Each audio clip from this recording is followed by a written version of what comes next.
Tiga orang meninggal dan 6 orang lainnya luka-luka akibat longsor di Kampung Elarek, Distrik Walaik, Kabupaten Jayawijaya, Papua Pegunungan.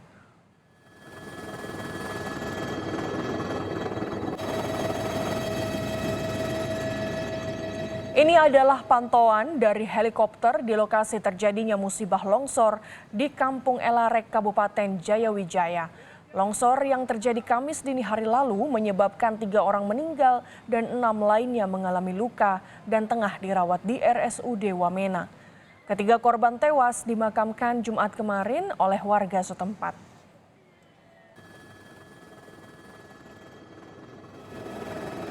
Selain menelan korban jiwa, musibah longsor juga merusak 14 bangunan, di mana 12 diantaranya rumah warga, 1 gereja dan kantor kampung.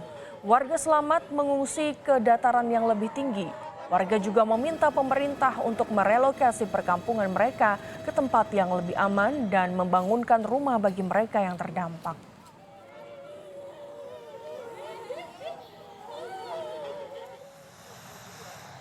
Jumat siang, Bupati Jayawijaya John Richard Banua meninjau dan mengirim bantuan untuk warga terdampak longsor di Kampung Elarek, Distrik Walaik, Kabupaten Jayawijaya, Provinsi Papua Pegunungan.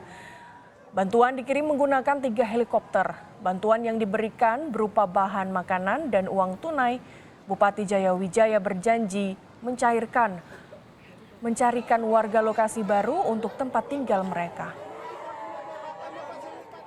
Saya menyampaikan turut berduka cita ya dengan adanya korban musibah yang kita lihat kemarin. Ada 3 orang yang meninggal. Kemarin juga saya minta helikopter untuk jam 12 saya harus turun ke lokasi ini karena akses jalan untuk mobil belum bisa sampai. Makanya saya langsung minta helikopter, cuaca tidak bagus, makanya tadi pagi kami dapat jadwal pagi dan turun langsung melihat langsung ke akses di lokasi. Memang benar ada 1 gereja, kantor kampung dan 12 rumah warga yang habis di bawah longsor.